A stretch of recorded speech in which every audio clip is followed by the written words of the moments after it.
നിയാഗമാനം മിന്നുന്നു തൻ പ്രഭാപുരമെങ്ങും തന്നുള്ളിൽ അജ്ഞാനം നീങ്ങും വണ്ണം ഒന്നു ഗുരുവായൂരപ്പനോടെ മിന്നും ശ്രീ തൃപ്പാദം വന്ദിച്ചൂടൻ സന്നദ്ധ മൗലിയായി ശ്രീ പൂന്താനം ഉന്നത ഭക്തിയിലാണ്ടു നിൽപ്പൂ ശ്രീശങ്കരൻ പോലും വന്ദിക്കുന്ന ശ്രീശരാം വാതാലയേശ്വരന്റെ മേൽശാന്തി ചൊല്ലിനാൻ പൂന്താനത്തോട് ഈശന്റെ ശാസനം ഈ വിധത്തിൽ പുണ്യവാനായിടും പൂന്താനത്തെ ഇന്നലെ മങ്ങാട്ടെ അച്ഛനായി ചെന്നു ഞാൻ കാത്തതിന്നന്തിയായി തന്നതാം സ്വർണ്ണാങ്കുലിയ മുദ്ര ഇന്നു നട തുറന്നിടും നേരം എന്നോടെ കയ്യിലിരിക്കുന്നുണ്ടാം ഒന്നെടുത്തായതു പൂന്താനമാം പുണ്യശാലിക്കു കൊടുത്തിടേണം. ഹരേ കൃഷ്ണ. ഹരേ കൃഷ്ണ മാതാജി. ഓഫ് ചെയ്തതാണ്, കാരണം അല്ലെങ്കിൽ എനിക്ക് അറിയില്ല എന്താണെന്നുള്ളത്. ഹരേ കൃഷ്ണ. പ്രണാമം മാതാജി. സോറി മാതാജി, നമുക്ക് ലാസ്റ്റ് സമയത്ത് ചെയ്യാം. ഹരേ കൃഷ്ണ. ഹരേ കൃഷ്ണ. എല്ലാവർക്കും പ്രണാമം. ഒത്തിരി ലേറ്റ് ആയി, സോറി, എല്ലാവരും ക്ഷമിക്കുക. ഹരേ കൃഷ്ണ. ഹരേ കൃഷ്ണ. ഹരേ കൃഷ്ണ. ഓം നമോ ഭഗവതേ വാസുദേവായ. ഓം നമോ ഭഗവതേ വാസുദേവായ. ഓം നമോ ഭഗവതേ വാസുദേവായ. ഓം അജ്ഞാനതിമിരാന്തസ്യ ജ്ഞാനാഞ്ജനശലാകയാ ചക്ഷുരുന്മീലിതം യേന തസ്മൈ ശ്രീഗുരവേ നമഃ. നമോ വിഷ്ണുപാദായ കൃഷ്ണപ്രേഷ്ഠായ ഭൂതലേ ശ്രീമദേ ഭക്തിവേദാന്ത സ്വാമിനിധി നാമിനെ. നമസ്തേ സാരസ്വതേ ദേവേ ഗൗരവാണി പ്രചാരിണേ നിർവിശേഷ ശൂന്യവാദി പാശ്ചാത്യ ദേശധാരിണേ. ജയ ശ്രീ കൃഷ്ണ ചൈതന്യ പ്രഭു നിത്യാനന്ദ ശ്രീ അദ്വൈത ഗദാധര ശ്രീവാസാദി ഗൗര ഭക്തവൃന്ദ. ഹരേ കൃഷ്ണ കൃഷ്ണ കൃഷ്ണ ഹരേ ഹരേ, ഹരേ രാമ രാമ രാമ ഹരേ ഹരേ. ഹരേ കൃഷ്ണ. ശ്രീ രാധാ ഗോവിന്ദ് ടെമ്പിൾ ഇസ്കോൺ ബാംഗ്ലൂരിന്റെ ഭക്തിരസാമൃത സിന്ധു ക്ലാസ്സിലേക്ക് എല്ലാവർക്കും സ്വാഗതം. ഹരേ കൃഷ്ണ. എല്ലാവർക്കും പ്രണാമം. നമ്മുടെ പുതിയൊരു പുസ്തകം, പുതിയൊരു തുടക്കം, ഭഗവത്ഗീത മാറ്റി ഇനി നമ്മൾ അടുത്തത് ഭക്തിരസാമൃത സിന്ധു പഠിക്കാൻ പോകുന്നത് കേട്ടോ. അപ്പൊ ഹരേ കൃഷ്ണ. ലെവൽ 2 ലിങ്ക് ഇട്ടുണ്ടായിരുന്നല്ലോ അല്ലെ മാതാജി? നമ്മളെ ഉണ്ടായിരുന്നല്ലേ എല്ലാവർക്കും. പക്ഷെ ആളിന്ന് കുറവാ കാണുന്നത്. അതാ ഞാൻ ചോദിച്ചത്, കാരണം അതാ ആള് കണ്ടപ്പോഴാണ് ചോദിച്ചത്, കുറവ് കണ്ടപ്പോഴാണ്. 2 ഗ്രൂപ്പായിട്ട് ആള് കുറവാ. ഹരേ കൃഷ്ണ. അപ്പൊ നമ്മള് പുതിയൊരു പുസ്തകം ഭക്തിരസാമൃത സിന്ധു ആണ് നമ്മൾ പഠിക്കാനായിട്ട് പോണത്. ഭക്തിയുടെ രസം, ഭക്തി രസാണ്. അതെങ്ങനെയാണ്? ഒരു അമൃത് പോലെയുള്ള, അമൃത് എന്ന് വെച്ചാൽ ഒരിക്കലും നശിക്കാത്ത ഭക്തിയുടെ ഒരു കടല്, അതാണ് ഭക്തിരസാമൃത സിന്ധു എന്ന് പറഞ്ഞാല്. ഒരിക്കലും നശിക്കാത്ത ഭക്തിയുടെ ഒരു കടലാണത്. അപ്പൊ അത് നമുക്ക് മനസ്സിലാക്കാനായിട്ട് കുറച്ച് നമുക്ക് പെട്ടെന്ന് നമുക്കത് ഗ്രഹിക്കില്ല, കുറച്ചൊരു പാടായിരിക്കും. നമ്മൾ നാമം ജപിച്ച് നമ്മൾ ആദ്യം തന്നെ നമ്മുടെ ഹൃദയത്തിലെ മാലിന്യം മാറ്റിയാലേ ഭക്തിയെ നമുക്ക് കൊണ്ടുവരാനായിട്ട് സാധിക്കുള്ളൂ. നമുക്കല്ലാതെ പെട്ടെന്നൊന്നും ഭക്തി കിട്ടൂല. ഭക്തി നമുക്ക് കിട്ടണമെങ്കിൽ നമ്മൾ ആദ്യം എന്ത് ചെയ്യണം എന്ന് വെച്ചാല് നമ്മുടെ ഉള്ളിലെ മാലിന്യങ്ങൾ മാറ്റണം. നമ്മളിപ്പോ ഒരു പറമ്പ്, അതായത് കൃഷി ചെയ്യാനായിട്ട് ഒരു സ്ഥലത്ത് എങ്ങനെയാ ആദ്യം നമ്മൾ വിത്തിടുന്നതിന് മുന്നേ ആ മണ്ണ് കിളച്ച് വൃത്തിയാക്കി അവിടെ ഫുള്ള് ക്ലീൻ ആക്കിയതിന് ശേഷമാണ് നമ്മൾ വിത്ത് കൊണ്ടിടുന്നത് അല്ലേ? അപ്പോഴാണ് അത് മുളച്ച് വരാനായിട്ട് മണ്ണൊക്കെ ഒന്ന് ഇളക്കി. അതേപോലെ തന്നെയാണ് ഭക്തിയുടെ വിത്ത് നമ്മുടെ ഉള്ളിൽ വരണമെങ്കിൽ. നമ്മളിപ്പോ ഈ കാണുന്നതല്ല ഭക്തി, കുറച്ചും കൂടി ഉള്ളിലേക്ക് ഇറങ്ങി ഭഗവാനായിട്ട് കൂടുതൽ ചേർന്നിരിക്കുന്നതാണല്ലോ ഭക്തി. അപ്പൊ ആ ഭക്തി നമുക്ക് വരണമെങ്കിൽ നമ്മൾ എന്ത് ചെയ്യണം? നമ്മുടെ ഉള്ളിലത്തെ മാലിന്യങ്ങൾ മുഴുവനും മാറ്റണം.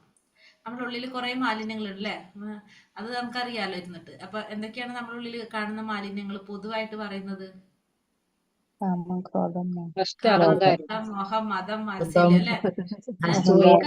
നമുക്ക് അങ്ങനെ പറയുന്നോണ്ട് ഒരു വിഷമവും ഇല്ല. നമുക്ക് കാമം, ക്രോധം, മോഹം, മഹമത, മാത്സര്യം ഇതൊക്കെ നമ്മളിലുള്ളിലുള്ളത് എല്ലാവരിലും. അപ്പൊ ഇതൊക്കെ നമ്മൾ മാറ്റി, അതായത് നമ്മൾ ആ മണ്ണ് കളച്ച് പുതിയ വിത്തിടുന്ന പോലെ തന്നെ ഇത് മുഴുവനും മാറ്റി കളഞ്ഞാലാണ് ഇവിടെ എന്ത് നമുക്ക് വരാൻ സാധിക്കുക, ഭക്തി ഉണ്ടാക്കാനായിട്ട് നമുക്ക് സാധിക്കുക. അപ്പൊ അത് നമ്മളെ ഉള്ളിലേക്ക് എത്തിക്കാൻ വേണ്ടിയിട്ടുള്ള 3 പുസ്തകങ്ങളാണ് നമ്മളെ ഈശോപനിഷത്ത്, ഉപദേശാമൃതം, ഭക്തിരസാമൃത സിന്ധു. അതില് ഭക്തിക്ക് കൂടുതൽ പ്രാധാന്യം കൊടുത്തിട്ട് ബുക്ക് കിട്ടിയില്ല മാതാജി, പുസ്തകം കിട്ടിയില്ല. ബുക്ക് കിട്ടും കേട്ടോ, കിട്ടും. ഭക്തിരസാമൃത സിന്ധു, അത് കൂടാതെ ഉപദേശാമൃതം, അതൊക്കെ നമുക്ക് അത് മനസ്സിലാക്കുമ്പോൾ നമുക്ക് കുറച്ച് ഭക്തിയിലേക്ക് കൂടുതൽ വേറൊരു തലത്തിൽ, വേറൊരു രീതിയിൽ നമുക്ക് മനസ്സിലാക്കാനായിട്ട് സാധിക്കും ഭക്തിയെ കുറിച്ച്. അത് നമ്മളിപ്പോൾ പഠിക്കാൻ പോണത് ഭക്തിരസാമൃത സിന്ധു ആണ്. ഭക്തിരസാമൃത സിന്ധു എന്ന് പറഞ്ഞാൽ അതിൽ ശ്ലോകങ്ങളില്ല, മീനിങ് മാത്രമേ ഉള്ളൂ. നമ്മളെ ഭാവാർത്ഥം ഉണ്ടല്ലോ ബുക്കിലുള്ള, ഭഗവത്ഗീതയിൽ നമ്മൾ വിവർത്തനവും ഭാവാർത്ഥവും അതേപോലെ തന്നെ അങ്ങനെ മാത്രമായിട്ടാണ് ആ ബുക്കിൽ കൊടുത്തിരിക്കുക. അപ്പൊ കുറച്ച് നമുക്കിങ്ങനെ കുറെ ഇങ്ങനെ കേൾക്കുമ്പോൾ നമുക്കൊരു ബോറടിക്കുന്ന പോലെയൊക്കെ തോന്നും. അപ്പൊ നമ്മളൊന്ന് തലൊക്കെ കുടഞ്ഞ്, കാരണം നമ്മളെ സമയം 3 മണിയാണല്ലോ, അപ്പൊ അതൊന്നും കൂടി പ്രശ്നമാണ്. ഒന്ന് ശ്രദ്ധിച്ചിരിക്കുക. അപ്പൊ ഇടയ്ക്ക് ഇങ്ങനെ ഓരോ ചോദ്യങ്ങളൊക്കെ ചോദിക്കുമ്പോൾ നമ്മൾ ശ്രദ്ധിക്കും. അറിയാണ്ട് തന്നെ അഥവാ ഉറങ്ങിപ്പോയാൽ തന്നെ നമ്മൾ തിരിച്ചു വരും ക്ലാസ്സിലേക്ക്. അപ്പൊ അങ്ങനെ നമുക്ക് നോക്കാം. അപ്പൊ ഇതില് മെയിൻ ആയിട്ട് 14 ഭാഗങ്ങളാണ് ഈ ഭക്തിരസാമൃത സിന്ധുവിനുള്ളത്. ഈ 4 ഭാഗങ്ങളില് ഒന്ന് എന്താ പറയാ, ഈസ്റ്റ്, വെസ്റ്റ്, നോർത്ത്, സൗത്ത്, അങ്ങനെ 4 ഭാഗങ്ങളാക്കിയിട്ട് തിരിച്ചിട്ടുള്ളത്. അതില് നമ്മൾ പഠിക്കുന്നത് ഈസ്റ്റ് ഭാഗം, പൂർവ്വഭാഗം മാത്രമാണ് നമ്മൾ പഠിക്കുന്നത്. നമുക്ക് അത് മാത്രമേ പഠിക്കാനായിട്ടുള്ളൂ, ബാക്കി ഭാഗം നമുക്കില്ല. കാരണം ഇത് കുറച്ചും കൂടി ഒരു ലെവല് കൂടിയൊരു പുസ്തകമാണ്. അപ്പൊ നമുക്കിപ്പോ അത് മനസ്സിലാക്കാനായിട്ട് ജസ്റ്റ് ഒന്ന് നമുക്ക് മനസ്സിലാക്കി തരുന്നല്ലാതെ ഇതിൽ കൂടുതൽ നമുക്കത് ഉൾക്കൊള്ളാനായിട്ട് നമുക്ക് സാധിക്കില്ല. കാരണം നമ്മുടെ ഉള്ളിൽ അത്രയും ശരിയാവാത്തത് കൊണ്ട്, നമ്മൾ അത്രയും ക്ലിയർ ആവുമ്പോഴാണ് നമുക്കത് മനസ്സിലാക്കുക. അത് ക്ലിയർ ആക്കാൻ പറ്റുന്നത് നാമജപത്തിലൂടെ നമുക്ക് സാധിക്കുക. നാമം ജപിക്കുക, നമ്മള് നാമം ജപിച്ച് നമ്മുടെ ഉള്ളിലത്തെ അഴുക്കുകൾ മുഴുവനും പോയിടണം. എത്രത്തോളം ഭഗവാന്റെ നാമം ജപിക്കുന്നോ അത്രത്തോളം നമ്മൾ പ്യൂർ ആയിക്കൊണ്ടിരിക്കും. അതാണ് നമ്മൾ ഭക്തിത സേവനം ചെയ്തും നാമജപത്തിലൂടെയും സത്സംഗത്തിലൂടെയൊക്കെ നമ്മളത് ചെയ്തുകൊണ്ടേയിരിക്കണം. അതിങ്ങനെ നമ്മൾ ചെയ്തുകൊണ്ടിരിക്കുമ്പോൾ, ഒരു സൈഡിൽ കൂടെ നമ്മളത് ചെയ്തുകൊണ്ടിരിക്കുമ്പോൾ ഇപ്പുറത്തെ സൈഡിൽ നമുക്ക് അതിന്റെ ബെനിഫിറ്റ് കിട്ടിക്കൊണ്ടേയിരിക്കും. അപ്പൊ അതാണ് നമ്മളെ ഈ ഭക്തിരസാമൃത സിന്ധുവിന്റെ മെയിൻ ആയിട്ട്. പിന്നെ ഇതിന്റെ രചിച്ചത് രൂപഗോസ്വാമി. രൂപഗോസ്വാമി എന്ന് പറഞ്ഞത് ഷഡ്ഗോസ്വാമിമാരിലെ ഒരാളാണ് രൂപഗോസ്വാമി. ഷഡ്ഗോസ്വാമിമാർ 6 ഗോസ്വാമിമാരുണ്ട്. രൂപഗോസ്വാമി, സനാതന ഗോസ്വാമി, ജീവഗോസ്വാമി, ഗോപാല ഭട്ട ഗോസ്വാമി, രഘുനാഥ ഭട്ടഗോസ്വാമി, രഘുനാഥ ദാസഗോസ്വാമി, 6 പേര്. അതില് രൂപഗോസ്വാമിയാണ് ഈ ഇതാണ് നമ്മുടെ ഭക്തിരസാമൃത സിന്ധു രചിച്ചത്. അപ്പൊ അദ്ദേഹം അറിയപ്പെടുന്നത് രസാചാര്യൻ എന്നറിയപ്പെടും. അതുപോലെ തന്നെ അദ്ദേഹം നമ്മളെ ഈ ഇസ്കോണ്ട് നമ്മളിപ്പോ ചെയ്യുന്ന തരത്തിലുള്ള എല്ലാ വിധികളും എല്ലാതും ഒരു സിസ്റ്റമാറ്റിക് ആക്കിയിട്ട്, അല്ലെങ്കിൽ ഒരു ഓർഡർ ആക്കിയത് ഇദ്ദേഹമാണ്, രൂപഗോസ്വാമിയാണ്. അപ്പൊ അദ്ദേഹത്തിനെയാണ് ശരിക്കും നമ്മൾ ഫോളോ ചെയ്യുന്നത്. അപ്പൊ അതുകൊണ്ട് നമ്മളെല്ലാവരും രൂപാനുഗാസ് എന്നാണ് നമ്മൾ അറിയപ്പെടുന്നത്. രൂപാനുഗാസ് എന്നാണ് നമ്മൾ അറിയപ്പെടുന്നത്. കാരണം അദ്ദേഹം റെഡിയാക്കി തന്ന സിസ്റ്റത്തിലാണ് നമ്മൾ പോയിക്കൊണ്ടിരിക്കുന്നത്. അപ്പൊ ആദ്യം നമുക്ക് കാണിച്ചു തരുന്നത് രൂപഗോസ്വാമിയാണ്. അതുകൊണ്ട് അദ്ദേഹത്തെ എന്താ പറയും, അദ്ദേഹത്തെ രസാചാര്യൻ എന്നറിയപ്പെടും. പിന്നെ അതുപോലെ തന്നെ നമ്മൾ അദ്ദേഹത്തെ ഫോളോ ചെയ്യുന്നുണ്ട്, രൂപാനുഗാസ് എന്നാണ് നമ്മൾ അറിയപ്പെടുന്നത്. അങ്ങനെ അതുപോലെ തന്നെ ഈ ഷഡ്ഗോസ്വാമിമാരുടെ നേതാവാണെന്ന് പറയാം നമുക്കാര്, രൂപഗോസ്വാമി. അപ്പൊ ചൈതന്യ മഹാപ്രഭുവിന്റെ, ഭഗവാന്റെ കലിയുഗത്തിലെ രഹസ്യാവതാരമായിട്ടുള്ള ചൈതന്യ മഹാപ്രഭുവിന്റെ ശിഷ്യനാണ് ആര്, ഈ രൂപഗോസ്വാമി. രൂപഗോസ്വാമി ചൈതന്യ മഹാപ്രഭുവിന്റെ ശിഷ്യനും കൂടിയിട്ടാണ് രൂപഗോസ്വാമി.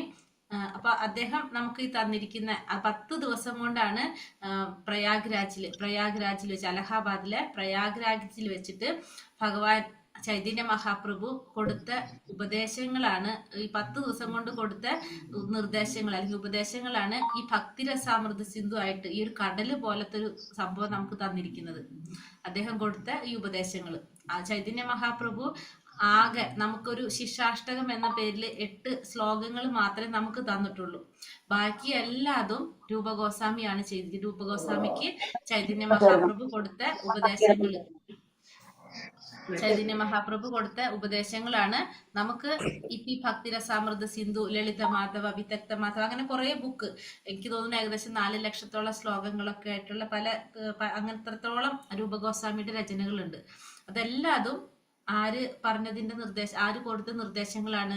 ചൈതന്യ മഹാപ്രഭു കൊടുത്ത നിർദ്ദേശങ്ങളാണ്. അപ്പൊ മെയിൻ ആയിട്ട് ചൈതന്യ മഹാപ്രഭു കൊടുത്ത ഉപദേശം, ദൗത്യം എന്ന് പറഞ്ഞാല് ഒന്ന് കൃഷ്ണഭക്തി പ്രചരിപ്പിക്കുക, പിന്നെ ക്ഷേത്രങ്ങൾ, അമ്പലങ്ങൾ സ്ഥാപിക്കുക, ക്ഷേത്രം പണിയുക, പിന്നെ എല്ലാവരിലേക്കും കൃഷ്ണാവബോധം പ്രചരിപ്പിക്കുക, കൃഷ്ണഭക്തി പ്രചരിപ്പിക്കുക. ഇതൊക്കെയാണ് ആർക്ക് നിർദ്ദേശങ്ങൾ കൊടുത്തത്? ഈ ഗോസ്വാമിമാർക്ക് കൊടുത്തിരുന്ന രാധാകുണ്ട്.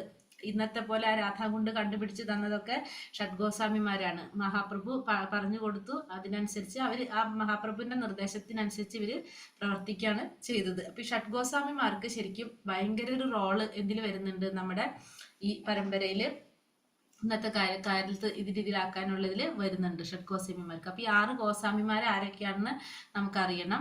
രൂപഗോസ്വാമി, സനാതന ഗോസ്വാമി, ജീവഗോസ്വാമി, രഘുനാഥ ഭട്ടഗോസ്വാമി, രഘുനാഥ ദാസഗോസ്വാമി, ഗോപാല ഭട്ടഗോസ്വാമി. ഇനി നമ്മള് ഭക്തിരസാമൃത സിന്ധു എന്ന് പറഞ്ഞാല് ഭക്തിരസാമൃത സിന്ധുവിലേക്ക് പോകാം. ഇത് ഒരു കടല് പോലെയാണ്. നമ്മൾ കടലാണല്ലോ ഭക്തിരസാമൃത സിന്ധു. സിന്ധു എന്ന് വെച്ചാൽ നമുക്കറിയാം ഒരു കടല്. അപ്പൊ അതിലെ കാര്യങ്ങളും അങ്ങനെ തന്നെയാണ്, കടല് പോലെയാണ്. അത് കുറേ ഉണ്ട് അതിൽ മനസ്സിലാക്കാനായിട്ട് നമുക്ക്.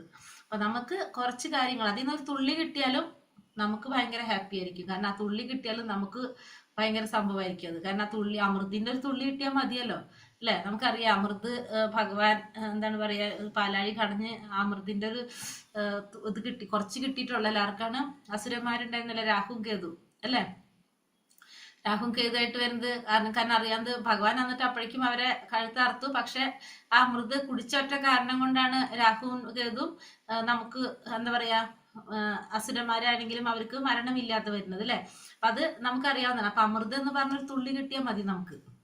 അപ്പൊ അതേപോലെ തന്നെ അപ്പൊ നമ്മള് എപ്പോഴും ഗുരുക്കന്മാരോട്, ഗുരുവിന്റെ ഭഗവാന്റെ അനുഗ്രഹം ഇല്ലാതെ നമുക്ക് ഈ ഭക്തിരസാമൃത സിന്ധു മനസ്സിലാക്കാനായിട്ട് സാധിക്കില്ല. എപ്പോഴും നമ്മൾ ഗുരുവിനോട് ഭഗവാനോട് പ്രാർത്ഥിക്കേണ്ടതാണ്.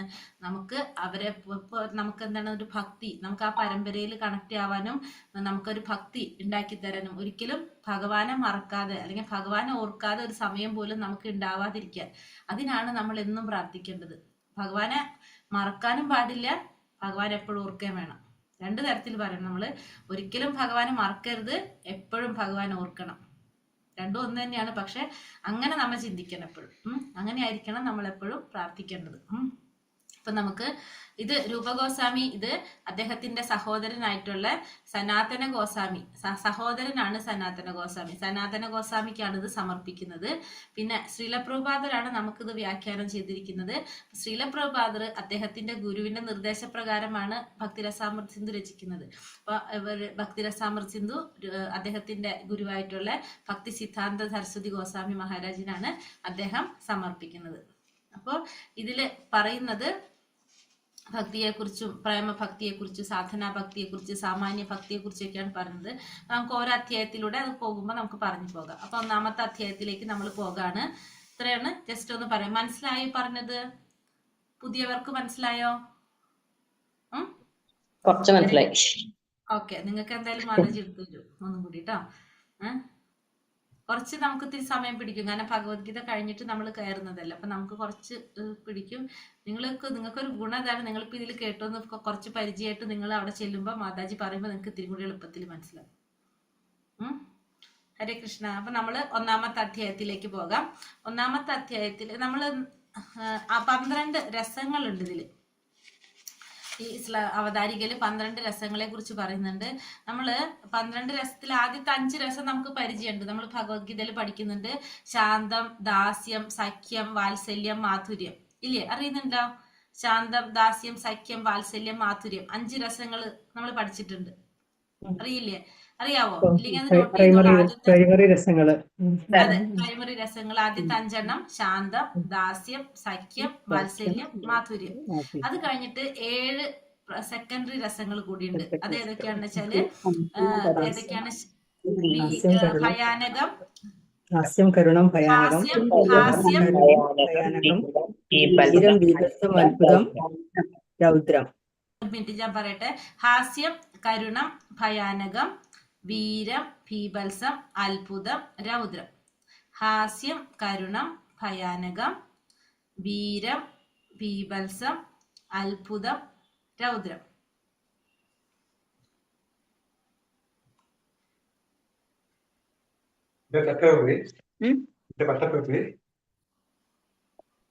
അപ്പൊ അങ്ങനെ 12 രസങ്ങള്.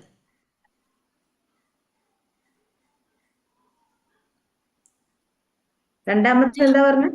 പ്രൈമറി രസം, പ്രൈമറി രസം, ശാന്തം, ദാസ്യം, സഖ്യം, വാത്സല്യം, മാധുര്യം. ബീഭത്സം, അത്ഭുതം, രൗദ്രം അതെന്താ? സെക്കൻഡറി രസങ്ങള്. സെക്കൻഡ്. ശാന്തം, രസം, ശാന്തം, ദാസ്യം, സാഖ്യം, വാത്സല്യം, മാധുര്യം. ഹാസ്യം, കരുണം, ഭയാനകം, വീരം, ഭീഭത്സം, അത്ഭുതം, രൗദ്രം. ഇനി നമ്മള് 1-ാമത്തെ അധ്യായത്തിലേക്ക് പോകാണ്. 1-ാമത്തെ അധ്യായത്തില് മുക്തിയെ കുറിച്ചും കുറച്ച് സ്ലൈഡ് എടുക്കാം നമുക്ക്. അപ്പൊ ഇത്രയും പറഞ്ഞത് മനസ്സിലായല്ലോ അല്ലെ എല്ലാവർക്കും?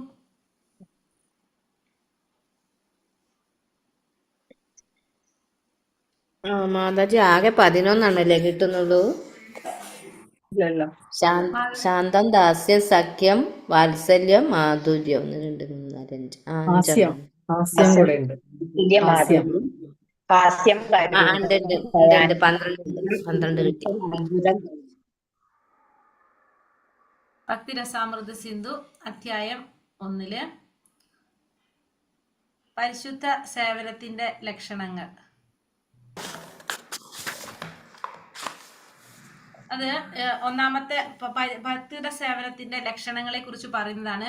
അത് ശ്രീമദ് ഭാഗവതം 3-ാമത്തെ സ്കന്ധം 29-ാം അധ്യായത്തില് 12-13 ശ്ലോകത്തില് കപില മഹർഷി അമ്മയ്ക്ക് നൽകുന്ന ഉപദേശത്തിലാണ് പറയുന്നത്. പരിശുദ്ധ ഭക്തിയുടെ സേവനത്തിന്റെ ലക്ഷണങ്ങളെ കുറിച്ച് പറയുന്നത് ഭൗതികമായിട്ടുള്ള ലാഭങ്ങളിലോ ദാർശനിക ഊഹാപോഹങ്ങളിലോ താല്പര്യമില്ലാത്ത എന്റെ ശുദ്ധ ഭക്തന്മാർ അവരുടെ മനസ്സ് എന്റെ സേവനത്തിൽ മാത്രം നിരതരായിരിക്കുന്നത് കൊണ്ട് ഈ സേവനത്തിനുള്ള അവസരം ഒഴികെ മറ്റൊന്നും ഭഗവാനോട് ആവശ്യപ്പെടുന്നതിൽ തൽപരരല്ല. കൂടെ ആര് പറയാണ്? കപില മഹർഷി അമ്മയ്ക്ക് കൊടുക്കുന്ന ഉപദേശമാണ് ഭാഗവതത്തിൽ. ഇതില് ഈ ഭക്തിരസാമൃത സിന്ധുവില് കുറേ പുരാണങ്ങളുടെ പേര് പറയും. പുരാണങ്ങൾ കോട്ട് ചെയ്തുകൊണ്ടും ഭാഗവതം കോട്ട് ചെയ്തുകൊണ്ടും അങ്ങനെ കുറേ ഗ്രന്ഥങ്ങളുടെ അടിസ്ഥാനത്തിലാണ് ഈ ഭക്തിരസാമൃത സിന്ധു നമുക്ക് എഴുതിയിരിക്കുന്നത്. അപ്പോൾ ഇതിൽ എല്ലാ കാര്യങ്ങളും ആചാര്യന്മാര് പറയുന്നത് ഓരോരോ ഗ്രന്ഥങ്ങളുടെ. അപ്പൊ നമ്മൾ ശരിക്കും പറഞ്ഞ് ഇത് പഠിക്കുമ്പോൾ ഇതിന്റെ ഒപ്പം കുറെ പുരാണങ്ങൾ പേടിച്ചു പോകും. ഭാഗവതത്തിന്റെ കുറെ പോയിന്റ്സ് പറഞ്ഞു അങ്ങനെ കുറെ കാര്യങ്ങൾ നമ്മൾ ഇതിൽ പഠിക്കും. അപ്പോ ഫസ്റ്റ് ഇതിൽ പറഞ്ഞത് എന്താണ്? ഭാഗവതത്തിന്റെ ബേസിലാണ് പറയുന്നത്. ഭാഗവതം 3-ാമത്തെ സ്കന്ധം 29-ാമത്തെ അധ്യായത്തില് 12-13 ശ്ലോകത്തില് കപില മഹർഷി അമ്മയ്ക്ക് കൊടുക്കുന്ന ഉപദേശത്തിൽ പറയുന്നതാണ് ഭൗതികമായിട്ടുള്ള ഭൗതിക ലാഭങ്ങളോ ഊഹാപോഹങ്ങളിലോ താല്പര്യമില്ലാത്തവരാണ് ആര്? ഭഗവാന്റെ ശുദ്ധ ഭക്തന്മാര്. അവര് എന്തുമാത്രം ആഗ്രഹിക്കുന്നുള്ളൂ? അവരുടെ മനസ്സ് എപ്പോഴും ഭഗവാന്റെ സേവനം ചെയ്യാൻ മാത്രം ആഗ്രഹിച്ചുകൊണ്ടിരിക്കുന്നത്. ഭഗവാന്റെ സേവനത്തിനൊഴികെ അവര് വേറെ ഒന്നും ആവശ്യപ്പെടുന്നില്ല എന്ന് പറഞ്ഞു. അവർക്ക് എന്തുമാത്രം മതി? ഭഗവാന് സേവനം ചെയ്യാനുള്ള അവസരം കിട്ടിയാൽ മാത്രം മതി. ഭക്തന്മാർ എപ്പോഴും ആഗ്രഹിക്കുന്നത് ഭൗതികമായിട്ടുള്ള ആഗ്രഹങ്ങൾ അവർക്ക് ഒന്നുമില്ല. അവർക്ക് എന്തുമാത്രം മതി? ഭഗവാന് സേവനം ചെയ്യാനുള്ള ഒരു അവസരം. അതിന് മാത്രം ആവശ്യപ്പെട്ടുകൊണ്ടിരിക്കുന്നവരാണ് ഭഗവത് ഭക്തന്മാർ. അപ്പൊ നമ്മളും ആ ലെവലിലേക്കാണ് നമ്മൾ എത്തേണ്ടത്. നമ്മൾ അത്രയും എത്താന്ന് വെച്ചാൽ എപ്പോഴും നമ്മൾ എപ്പോഴും റെഡി ആയിട്ടിരിക്കുക, ഉത്സാഹത്തോടെ ഭഗവാൻ സേവനം ചെയ്യാനായിട്ട് നമ്മൾ ഉത്സാഹമായിട്ട് നമ്മൾ എന്ത് പറഞ്ഞാലും ഭഗവാന് വേണ്ടിയിട്ട് സേവനം ചെയ്യുക. അത് മാത്രം ചിന്തിക്കുക നമ്മുടെ മനസ്സിൽ. അങ്ങനെ ആയിരിക്കണം നമ്മളും എത്തേണ്ടത്. അപ്പൊ പരിശുദ്ധ ഭക്തി സേവനത്തിന്റെ ലക്ഷണത്തിൽ ഫസ്റ്റ് നമ്മൾ പഠിക്കുന്നത് എന്താണ്? 3-ാമത്തെ സ്കന്ധത്തില് 12-13 അധ്യായം ശ്ലോകത്തില് 29-ാമത്തെ അധ്യായത്തില് കപില മഹർഷി അമ്മയ്ക്ക് കൊടുക്കുന്ന ഉപദേശമാണ് പറയുന്നത്. അതായത് ഭക്തന്മാരൊരിക്കലും എന്താ ആഗ്രഹിക്കുന്നില്ല? ഭൗതികമായ സുഖലാഭങ്ങളോ ഊഹാപോഹങ്ങളോ ഇതിലൊന്നും താല്പര്യമില്ല അവർക്ക് എന്തുമാത്രമേ ആഗ്രഹമുള്ളൂ? ഭഗവാന് സേവനം ചെയ്യുക. ഭഗവാന്റെ സേവനത്തിനൊഴികെ അതിനുള്ള അവസരം എന്നല്ലാതെ വേറൊന്നും അവർക്ക് വേണ്ട എന്നാണ് പറയുന്നത്. അതായത് എന്നോടൊപ്പം എന്റെ ധാമത്തിൽ കഴിയാനുള്ള അനുവാദത്തിന് പോലും അവർ അപേക്ഷിക്കില്ല. നമ്മളെപ്പോഴും പറയുന്നത് ഭഗവാന്റെ അടുത്ത് പോകണം, ഭഗവാന്റെ അടുത്ത് പോകണം അല്ലേ? ഭഗവാന്റെ അടുത്തേക്ക് പോവാൻ പോലും ആരാഗ്രഹിക്കുന്നില്ല? ശുദ്ധ ഭക്തന്മാർ ആഗ്രഹിക്കുന്നില്ല. അവര് ഭഗവാന് സേവനം ചെയ്യാൻ മാത്രമാണ് അവർ ആഗ്രഹിക്കുന്നത്. എപ്പോഴും ഭഗവാനെ സേവനം ചെയ്തുകൊണ്ടിരിക്കാന്നല്ലാതെ ഭഗവാനോടൊപ്പം ഭഗവാന്റെ ധാമത്തിൽ കഴിയാനുള്ള അവസരം പോലും അവര് അപേക്ഷിക്കുന്നില്ല എന്നാ പറയുന്നത്. അപ്പൊ ശുദ്ധ ഭക്തന്മാരുടെ ഒരു ലെവൽ ആലോചിച്ച് നോക്കി നമ്മളെപ്പോഴും എന്താ പറഞ്ഞത്, ഭഗവാന്റെ പരമപദം പ്രാപിക്കും, പരമപദം പൂകണം, ഭഗവാനോട് ചേരണം അല്ല, നമ്മൾ അങ്ങനെയല്ലേ പറയുന്നത്. പക്ഷെ ശുദ്ധഭക്തന്മാർ ആഗ്രഹിക്കുന്ന എന്താണ്, ഭഗവാന് സേവനം ചെയ്തുകൊണ്ടിരിക്കുക, ഭഗവാന്റെ ഒപ്പം പോയി താമസിക്കണം എന്ന് പോലും അവർ ആഗ്രഹിക്കുന്നില്ല. മനസ്സിലായോ ഞാൻ പറഞ്ഞത്? മനസ്സിലായി. അതെ. ഇനി 5 തരം മുക്തികൾ നമുക്കറിയാം. 5 തരം മുക്തികൾ നമ്മൾ കേട്ടിട്ടുണ്ടാവും. അതായത് സായുജ്യം, സാമീപ്യം, സാലോക്യം, സാരൂപ്യം, സാഷ്ട്യം. അതാണ് 5 തരം മുക്തികൾ. അപ്പൊ ഒന്നാമത്തത് നമ്മള് സായുജ്യ മുക്തി എന്ന് പറഞ്ഞാല് ഭഗവാനിൽ ലയിക്കുന്നതിനാണ് നമ്മൾ എന്ത് പറയുന്നത്, സായുജ്യ മുക്തി എന്ന് പറയുന്നത്. സായുജ്യ മുക്തി. രണ്ടാമത്തത് സാരൂപ്യം, അതാണ് ഭഗവാന്റെ രൂപത്തിലാകുക എന്ന് പറഞ്ഞാല് സാരൂപ്യം. രണ്ടാമത്തത് സാരൂപ്യം, ഭഗവാന്റെ രൂപത്തിലാകുന്നത് സാരൂപ്യം. മൂന്നാമത്തത് ഭഗവാന്റെ ധാമത്തില്, ഭഗവാന്റെ ഒപ്പം ഭഗവാന്റെ ധാമത്തിൽ കഴിയുന്നത് സാമീപ്യം. മൂന്നാമത്തത് സാമീപ്യം. ഭഗവാന്റെ ഒപ്പം ഭഗവാന്റെ ലോകത്ത് കഴിയാൻ സാധിക്കുക, ഭഗവാന്റെ ധാമത്തിൽ കഴിയുന്നത് സാമീപ്യം. ഭഗവാന്റെ സന്തത സഹചാരിയാകുക, എപ്പോഴും ഭഗവാന്റെ ഒപ്പം ഉണ്ടാവുന്നത് സാലോക്യം. ഭഗവാന്റെ ലോകത്തിൽ എപ്പോഴും ഭഗവാന്റെ കൂടെ സന്തത സഹചാരിയായിരിക്കുന്നത് സാലോക്യം. സാലോക്യം. അടുത്തത് ഭഗവാനോടൊപ്പം സർവ സമൃദ്ധികളും അനുഭവിച്ച് കഴിയുന്നത് സാഷ്ട്യം. ലാസ്റ്റത്തെ സാഷ്ട്യം എന്ന് പറയും. ഭഗവാനിൽ ലയിക്കുക, ഇതിങ്ങനെയായാലും എഴുതി വെച്ചാൽ മതി. ഭഗവാനിൽ ലയിക്കുക, ഭഗവാന്റെ രൂപത്തിലാകുക, ഭഗവാന്റെ ധാമത്തിൽ കഴിയുക, സന്തത സഹചാരിയാകുക, ഭഗവാനോടൊപ്പം സർവ സമൃദ്ധികളും അനുഭവിച്ച് കഴിയുക. 5 എണ്ണം. മാതാജി ആദ്യത്തെ പറയൂ. ഒന്നാമത്തെ സായുജ്യം, സാരൂപ്യം, ബാക്കിയൊക്കെ എഴുതി. സാമീപ്യം, സാലോക്യം, സാഷ്ട്യം. എല്ലാവർക്കും കിട്ടിയോ? സാഷ്ട്യം എന്താ ലാസ്റ്റ് വരുന്നത്? സാഷ്ട്യം. അപ്പൊ 5 തരം. സമഷ്ടി എന്ന് പറയും അതിന്. സമഷ്ടി എന്നും പറയുമോ? സാഷ്ട്യം സമഷ്ടി ഞാൻ കേട്ടിട്ടില്ല. ഇല്ലല്ലേ? അപ്പൊ 5 തരം. സമഷ്ടി എന്ന് പറഞ്ഞാൽ സമൂഹം എന്നല്ലേ അർത്ഥം? സാഷ്ട്യം എന്നാണ് പറയുന്നത് കേട്ടോ, സാഷ്ട്യം. അപ്പൊ 5 തരം മുക്തി. ഇതില് ഭക്തന്മാർ ഒരിക്കലും ആഗ്രഹിക്കാത്ത മുക്തി ഏതാണെന്ന് അറിയാവോ? ഭക്തര് ഏതായിരിക്കും? ഭക്തർക്ക് ഒരിക്കലും ഇഷ്ടമില്ലാത്ത മുക്തി, അല്ലെങ്കിൽ മൈൻഡ് ചെയ്യാത്ത മുക്തി?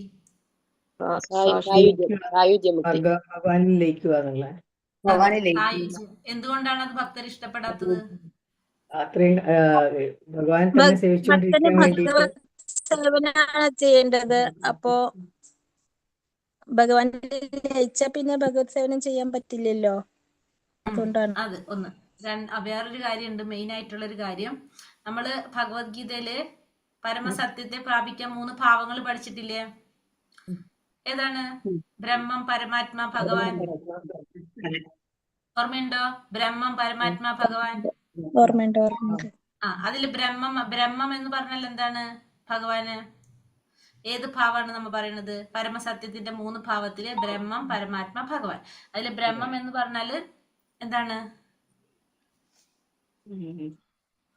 ബ്രഹ്മം ആലോചിച്ച് നോക്കിയേ. ആർക്ക് വേണമെങ്കിലും ഉത്തരം പറയാം. ബ്രഹ്മം എന്ന് വെച്ചാൽ എന്താണ്? ഭൗതികമായിട്ടുള്ളത്.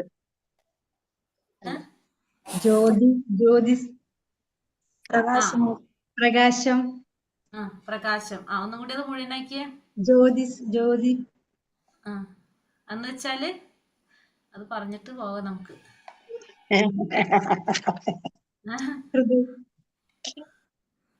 എന്താണത്? ഭൗതിക മാലിന്യങ്ങൾ ഒഴിഞ്ഞ് ഭഗവാന്റെ. ഇത് പഠിച്ചിട്ട് നമ്മൾ മുന്നിക്ക് പോകുള്ളൂ എന്തായാലും. ഹൃദയത്തിലുള്ള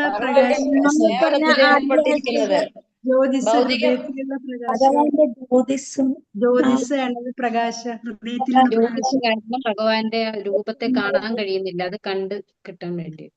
അതെ, അതായത് ഞാനൊരു ഉദാഹരണത്തിൽ കൂടെ പറയാം. ഫസ്റ്റ് നമ്മള് ഒരു ഒരാൾ ട്രെയിൻ കാണാത്ത ഒരു വ്യക്തി ട്രെയിനിൽ പോവാനായിട്ട് ട്രെയിനിൽ കുറച്ച് പേര് ട്രെയിൻ കാണാൻ പോവാ.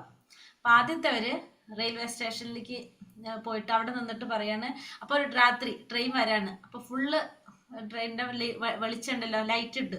അപ്പൊ ദൂരെ നോക്കുമ്പോ എന്താ കാണാ, ആ ഫുള്ളാ പ്രകാശ ഇങ്ങനെ ഭയങ്കര ആ ലൈറ്റ് ഇങ്ങനെ കണ്ണിലേക്ക് അടിക്കുന്ന പോലെ ആ ലൈറ്റ് ഇങ്ങനെ ഭയങ്കര തെളിച്ചത്തിലായിരിക്കും. അപ്പൊ അവരെന്ത് പറയും, ആ ട്രെയിൻ എന്ന് പറഞ്ഞ ആ പ്രകാശാണ്. അവരെന്താ വിചാരിക്കുക, ട്രെയിൻ എന്ന് പറഞ്ഞാൽ ആ പ്രകാശാണ്.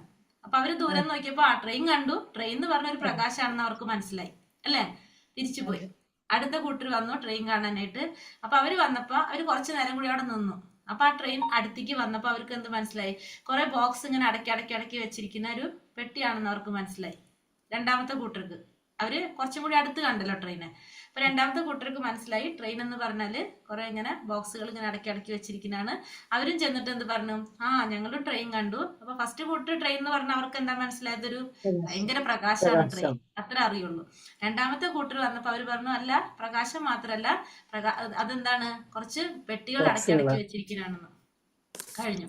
മൂന്നാമത്തെ കൂട്ടർ എന്ത് ചെയ്തു, അവര് ക്ഷമയോടെ അവിടെ നിന്നു. ആ ട്രെയിൻ അവിടെ നിർത്തിയപ്പോ അതിന്റെ ഉള്ളിൽ കയറിയപ്പോ അവിടെ എന്തൊക്കെ കണ്ടവര്, അവരുടെ ബെർത്ത് ഉണ്ട്, ഇരിക്കാനായിട്ട് സീറ്റ് ഉണ്ട്, കിടക്കാൻ പറ്റും, ഭക്ഷണം കഴിക്കാൻ ട്രേ ഉണ്ട് അല്ലെ, കുറെ തിരിച്ചിട്ടിട്ടുണ്ട്. അവർക്ക് അത് ബാക്കി മുഴുവനും കാര്യങ്ങൾ മനസ്സിലായി മൂന്നാമത്തെ കൂട്ടർക്ക്. അപ്പൊ അവരെന്ത് പറയും, ട്രെയിൻ എന്ന് പറഞ്ഞാല് അവിടെ നമുക്ക് ഇരിക്കാൻ പറ്റും, കിടക്കാൻ പറ്റും, ഭക്ഷണം കഴിക്കാൻ പറ്റും, ഉറങ്ങാൻ പറ്റും എന്നൊക്കെ അവര് പറയും.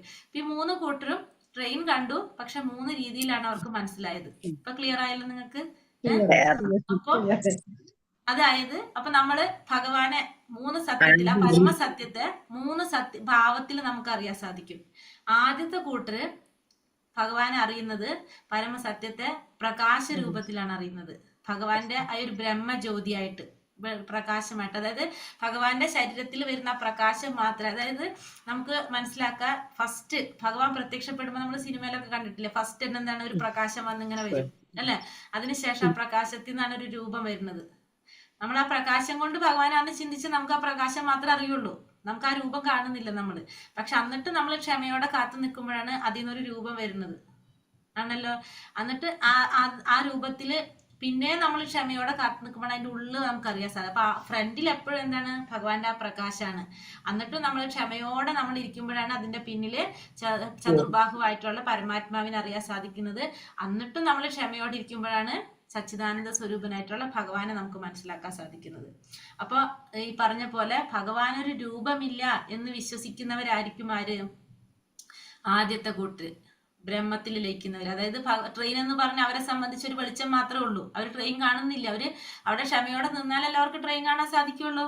അവരത് നിൽക്കാത്തത് കൊണ്ട് ട്രെയിൻ എന്ന് പറഞ്ഞാൽ എന്താണ്, ഒരു പ്രകാശം മാത്രം. അപ്പൊ ഇതേപോലെ തന്നെ ഭഗവാൻ എന്ന് പറഞ്ഞാൽ അവർക്ക് എന്താണ്, ഒരു പ്രകാശം മാത്രമേ ഉള്ളൂ, ഒരു രൂപമില്ല ഫസ്റ്റത്തെ കൂട്ടർ. അപ്പൊ അത് ഒരിക്കലും ആരും അംഗീകരിക്കില്ല, ഭക്തന്മാർ അംഗീകരിക്കില്ല. കാരണം ഭക്തന്മാർക്ക് പരമാനന്ദമായിട്ടുള്ള സച്ചിദാനന്ദ സ്വരൂപനായിട്ടുള്ള ഭഗവാൻ അറിയാവുന്നതാണ് അവർക്ക് അല്ലെ.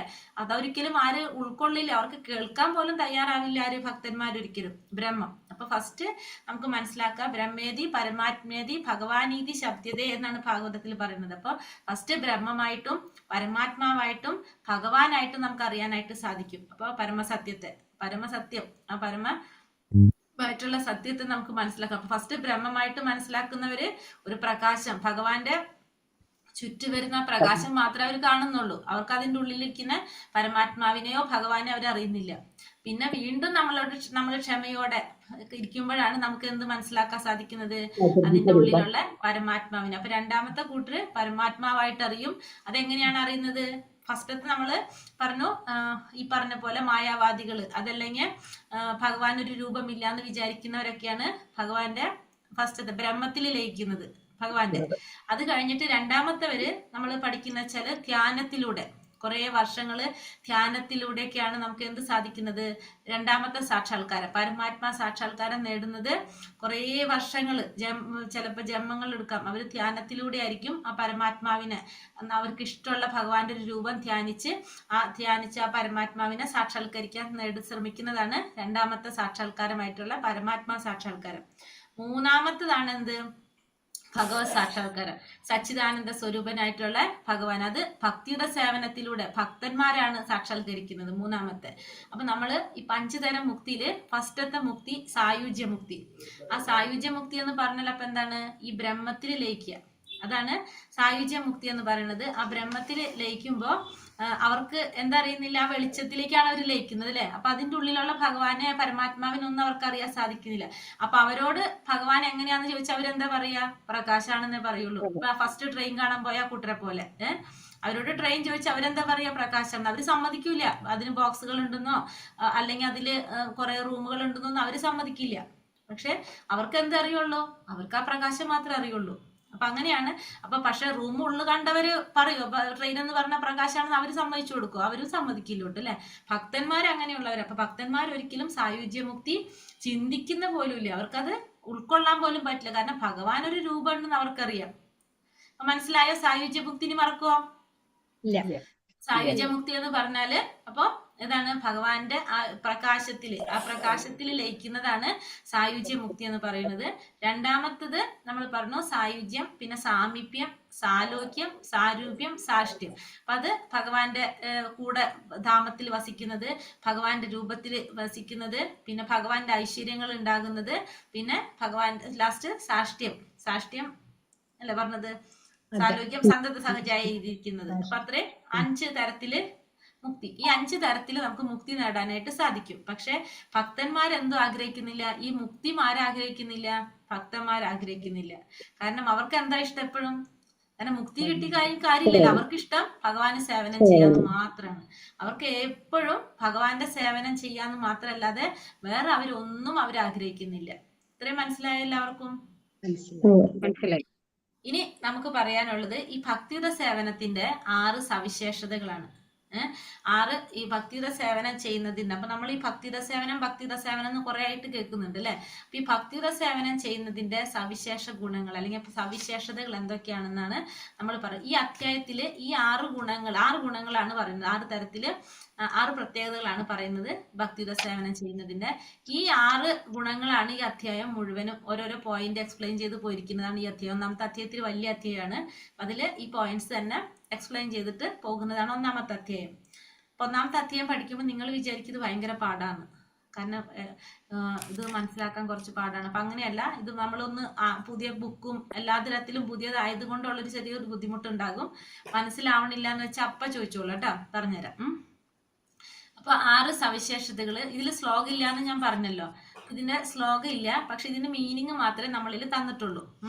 അപ്പൊ പക്ഷെ ആ ശ്ലോകം പഠിച്ചാൽ നിങ്ങൾക്ക് എളുപ്പമാണത് ഇത് പഠിക്കാനായിട്ട്. അത് ഞാൻ പറഞ്ഞു തരാം. നിങ്ങൾ അത് എഴുതിയാൽ നിങ്ങൾക്ക് പഠിച്ചാൽ നിങ്ങൾക്ക് ഇത്തിരി കൂടിയും എനിക്ക് തോന്നുന്നു അത് എളുപ്പമായിരിക്കും. അപ്പൊ വേദഗ്രന്ഥങ്ങളെ അടിസ്ഥാനമാക്കി രൂപഗോസ്വാമി ഭക്തി സേവനത്തിന് 6 സ്വഭാവങ്ങൾ ഉണ്ടെന്ന് പ്രസ്താവിക്കുന്നു. അതിന്റെ സവിശേഷതകളാണ് ഈ പറയുന്നത്. ശുദ്ധമായ ഭക്തി സേവനം എല്ലാ തരത്തിലുള്ള ദുഃഖങ്ങളിൽ നിന്നും മോചനം അരുളുന്നു. അപ്പൊ ഒന്നാമത്തെ പ്രത്യേകത പറയുന്നത് ഭക്തിയുടെ സേവനം ചെയ്യുന്നതുകൊണ്ട് എല്ലാ തരത്തിലുള്ള ദുഃഖങ്ങളിൽ നിന്നും ഉടൻ മോചനം അരുളുന്നു. അപ്പൊ നമ്മൾ ഭക്തിയുടെ സേവനം ചെയ്യുകയാണെങ്കിൽ നമ്മളെ ദുഃഖങ്ങൾ ഇല്ലാതാക്കാനായിട്ട് സാധിക്കും. പിന്നെ ഭക്തിയുടെ സേവനം എല്ലാ മംഗളങ്ങളുടെയും തുടക്കമാണ്. അപ്പൊ എല്ലാ തരത്തിലുള്ള മംഗളങ്ങളുടെയും തുടക്കമാണ് എന്ത്?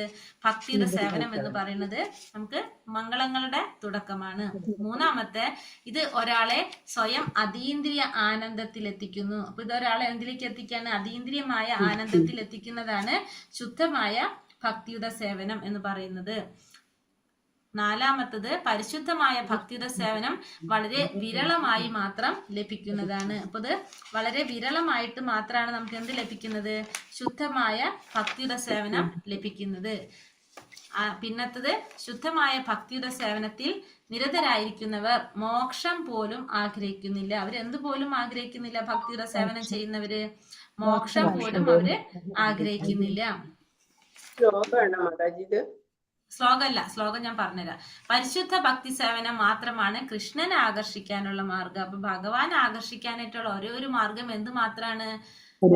പരിശുദ്ധമായ ഭക്തിയുടെ സേവനത്തിലൂടെ മാത്രമേ നമുക്ക് എന്ത് സാധിക്കുള്ളൂ? ഭഗവാനെ ആകർഷിക്കാനായിട്ട് സാധിക്കുള്ളൂ. ഇതാണ് ഈ പറയുന്നത്.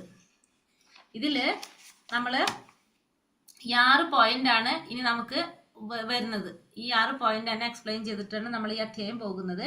അപ്പോൾ ഇതിൽ 6 കാര്യങ്ങൾ നമ്മൾ പറഞ്ഞത് നമുക്ക് പറയാം. ഇത് നാരദ പഞ്ചരാത്രത്തിൽ നിന്ന് എടുത്തിരിക്കുന്നതാണ്. ഞാൻ ക്ലോസ് ചെയ്യുന്നുണ്ട്. നാരദ പഞ്ചരാത്രം, നാരദ പഞ്ചരാത്രത്തിൽ നിന്ന് എടുത്തതാണ്. അപ്പോ ഇതിന്റെ ഓരോന്നിന്റെ നമുക്ക് പറഞ്ഞു പോകാം.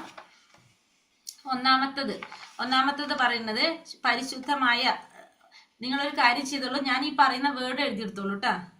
ശുദ്ധമായ ഭക്തിയുത സേവനം എല്ലാ തരത്തിലുള്ള ഭൗതികമായ ദുഃഖങ്ങളിൽ നിന്നും മോചനമരുളുന്നു എന്ന് പറഞ്ഞ ഫസ്റ്റത്തെ പോയിന്റ് പറയുന്നത്. ഇതിൽ ഏറ്റവും പ്രധാനപ്പെട്ടതും നമുക്ക് പഠിക്കേണ്ടതാണ് ഈ 6 പോയിന്റ്. ഭക്തിയുത സേവനത്തിന്റെ സവിശേഷ ഗുണങ്ങളാണ് മെയിൻ ആയിട്ട് പഠിക്കേണ്ടത്. അതിന്റെ ശ്ലോകം പറയുന്നത് ക്ലേശാഗ്നിശുപത മോക്ഷലകൂപ്ത സുദുർലഭ സാന്ദ്രാനന്ദ വിശേഷാത്മാ ശ്രീകൃഷ്ണാകർഷണീച്ച. ഇതാണ് ശ്ലോകം. ഈ ശ്ലോകം പഠിച്ചാൽ ഈ 6 പോയിന്റും പഠിച്ചു.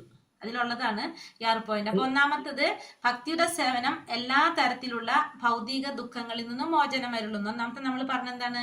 ഭക്തിയുടെ സേവനം എന്ന് പറയുന്നത് എല്ലാ തരത്തിലുള്ള ഭൗതികമായ ദുഃഖങ്ങളിൽ നിന്നും നമുക്ക് മോചനം തരും എന്നാണ് ഒന്നാമത്തെ പറയുന്നത്. അതിന് പറയുന്ന വേർഡ് ക്ലേശാഗ്നി. ക്ലേശാഗ്നി, ക്ലേശങ്ങളെ ഇല്ലാതാക്കുക. ക്ലേശാഗ്നി എന്നാണ് പറയുക. അപ്പൊ ക്ലേശാഗ്നി ഒന്നാമത്തത്. ക്ലേശങ്ങളിൽ നിന്നും, നമ്മൾ എല്ലാ വിധത്തിലുള്ള ക്ലേശങ്ങളിൽ നിന്നും നമുക്ക് മോചനം നൽകുന്നതാണ് പരിശുദ്ധമായ ഭക്തിയുത സേവനം എന്ന് പറയുന്നത്. ഭക്തിയുത സേവനം ചെയ്താൽ ഭൗതികമായിട്ടുള്ള എല്ലാ ക്ലേശങ്ങളിൽ നിന്നും നമുക്ക് ഉടനടി മോചനം നൽകുന്നു എന്നാണ് പറയുന്നത്. അപ്പൊ അതിന് പറയുന്ന വേർഡ് ക്ലേശാഗ്നി. മനസ്സിലായ എല്ലാവരും? എഴുതിയോ? രണ്ടാമത്തത് പരിശുദ്ധ ഭക്തിയുടെ സേവനം എല്ലാ മംഗളങ്ങളുടെയും തുടക്കമാണ്. എല്ലാ തരത്തിലുള്ള മംഗളങ്ങളും പ്രദാനം ചെയ്യുന്നതാണ് നമ്മൾ എന്ത്? ഭക്തിയുടെ സേവനം. നമ്മൾ തന്നെ നമുക്ക് മനസ്സിലാകാവുന്ന രീതിയിൽ പറയുകയാണെങ്കിൽ നമുക്ക് പറയില്ലേ, നമ്മൾ നാമം ജപിച്ചു തുടങ്ങി, അല്ലെങ്കിൽ നമ്മൾ ഭഗവാനെ കുറിച്ച് കൂടുതൽ അറിയാൻ തുടങ്ങി, അപ്പൊ നമുക്ക് കുറെ കാര്യങ്ങൾ നടക്കുന്നു എന്ന് പറയും നമുക്ക് മനസ്സിലാവുന്ന രീതിയിൽ അല്ലെ. അപ്പൊ എന്താണത്? എല്ലാ മംഗളങ്ങളുടെയും തുടക്കമാണ് എന്ന് പറയാം നമുക്ക്. രണ്ടാമത്തത് ഭക്തിയുടെ സേവനം എല്ലാ മംഗളങ്ങളുടെയും തുടക്കമാണ്. അതായത് എന്താണ് രണ്ടാമത്തത്? ശുഭത. ശുഭം എന്ന് പറയില്ലേ നമ്മൾ? ശുഭത. ക്ലേശാഗ്നി ശുഭത രണ്ടാമത്തത്. ഇത് ബുക്കിലില്ല, ഈ വേർഡുകൾ ബുക്കിലില്ല. ഇത് നമ്മളല്ലാതെ പറഞ്ഞിരുന്നത് കേട്ടോ. ബുക്കില് ഈ പോയിന്റ്സ് ഇതിന്റെ മീനിങ്ങേ കൊടുത്തിട്ടുള്ളൂ. ഞാൻ പറഞ്ഞില്ലേ, ഇതിലെ എക്സ്പ്ലനേഷൻ മാത്രമാണ് നമ്മുടെ ഭക്തിരസാമൃത സിന്ധുവിൽ കൊടുത്തിരിക്കുന്നത്, അല്ലാതെ ഇല്ല. അപ്പൊ ക്ലേശാഗ്നി പറഞ്ഞു. രണ്ടാമത്തത് ശുഭത. മാതാജി, പരിശുദ്ധ ഭക്തിയുത സേവനം എല്ലാ മംഗളങ്ങളുടെയും തുടക്കം. ഹരേ കൃഷ്ണ മാതാ. രണ്ടാമത്തത് ശുഭത. മൂന്നാമത്തത് ക്ലേശാഗ്നി ശുഭത മോക്ഷലഘൂക്തകൃത്. മോക്ഷലഘൂക്തകൃത് ആണ് മൂന്നാമത്തെ പറയുന്നത്. അതായത് ബുക്ക് ഉള്ളവരുണ്ടെങ്കിൽ നോട്ട് ചെയ്തോളൂ. 5ാമത്തെ പോയിന്റ് ആണ് മൂന്നാമത്തെ പോയിന്റ്. ശരിക്കും ബുക്കിൽ 5ാമത്തെ പോയിന്റ് കൊടുത്തിരിക്കുന്നത്, മൂന്നാമത്തെ പോയിന്റ് ആണ് ശ്ലോകം അനുസരിച്ച് വരുമ്പോ. ശുദ്ധമായ ഭക്തിയുടെ സേവനത്തിൽ നിരതരായിരിക്കുന്നവർ മോക്ഷം പോലും ആഗ്രഹിക്കുന്നില്ല. ശുദ്ധമായ ഭക്തിയുടെ സേവനത്തില് നിരതരായിരിക്കുന്നവര്, ശുദ്ധമായ ഭക്തിയുടെ സേവനം ചെയ്തുകൊണ്ടിരിക്കുന്നവര് മോക്ഷം പോലും ആഗ്രഹിക്കുന്നില്ല. നമ്മൾ പറഞ്ഞു അല്ലെ, ഫസ്റ്റത്തെ കപില മഹാദേവൻ അമ്മയ്ക്ക് കൊടുത്ത ഉപദേശത്തിൽ പറഞ്ഞെന്താണ്? മോക്ഷം പോലും ആഗ്രഹിക്കുന്നില്ല, അവര് ഭഗവാന് സേവനം ചെയ്യാന്ന് മാത്രമാണ് ശുദ്ധഭക്തന്മാരുടെ ആഗ്രഹം എന്ന് കണ്ടില്ല നമ്മള്. അപ്പൊ ഭക്തിയുടെ സേവനം ചെയ്യാൻ ആഗ്രഹിക്കുന്നവര്, ആ ചെയ്തുകൊണ്ടിരിക്കുന്നവര് അവരെന്തുപോലും ആഗ്രഹിക്കുന്നില്ല? മോക്ഷം പോലും അവര് ആഗ്രഹിക്കുന്നില്ല. മൂന്നാമത്തെ അതിനെ പറഞ്ഞാണ് മോക്ഷ ലഘു കൃത്. മോക്ഷ ലഘു. ഹ എഴുതിയിട്ട് അതിന്റെ മേലൊരു ചന്ദ്രക്കല, പിന്നെ താ എഴുതിയിട്ട് മേലെ ചന്ദ്രക്കല. മോക്ഷ ലഘു ഹ എഴുതിയിട്ട് ചന്ദ്രക്കല. മലയാളത്തിന്റെ കീബോർഡ് ഉള്ളവരുണ്ടെങ്കിൽ ഒന്ന് ടൈപ്പ് ചെയ്തിട്ട് കഴിഞ്ഞാൽ എല്ലാവർക്കും കിട്ടും. മോക്ഷ ലഘു ഹ എഴുതിയിട്ട് മേലെ മറ്റേ ചന്ദ്രക്കലല്ലേ, മനസ്സിലാവില്ലേ? ചന്ദ്രക്കല എന്ന് പറഞ്ഞ മലയാളം ക്ലാസ്സിലേക്ക് പോകാം നമുക്ക്. ഹ എഴുതിയിട്ട് ചന്ദ്രക്കല ഇട്ടു, തായ് എഴുതിയിട്ട് ചന്ദ്രക്കല ഇട്ടു. അപ്പൊ ലഘു അതിലെ മോക്ഷ ലഘു കൃത്. കൃതിക്ക് പകരം താ എഴുതിയിട്ട് ചന്ദ്രക്കല ഇടുന്നു. കൃതി എന്ന് എഴുതുന്നതിന് പകരം താ എഴുതി ചന്ദ്രക്കല ഇട്ടു. മോക്ഷ ലഘു തായാണോ ദായാണോ മാതാജി? തങ്കമണി.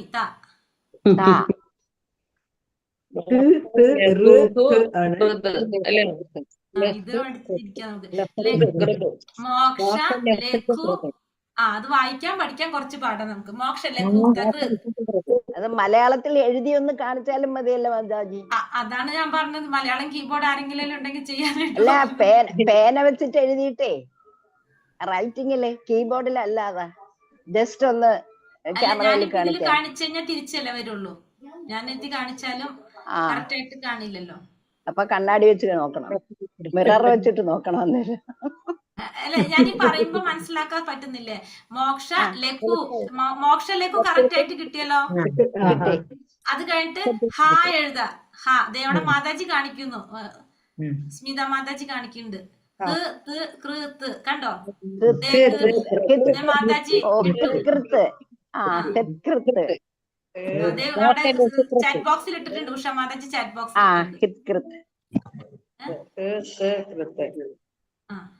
അപ്പൊ മോക്ഷ ലഘു തകൃത് അത് വായിക്കുമ്പോ മോക്ഷ ലഘു തകൃത് ഹാ സൈലന്റ് ആണ്, പക്ഷെ അത് ഉണ്ട് താൻ അവിടെ. മോക്ഷ ലഘു തകൃത്. അപ്പൊ ക്ലേശാഗ്നി ശുഭത മോക്ഷ ലഘു തകൃത്. ഇനി അടുത്തത് നാലാമത്തത്. ഇപ്പൊ 3 പോയിന്റ് കിട്ടി. ഏതൊക്കെയാ നമ്മൾ പഠിച്ചത്?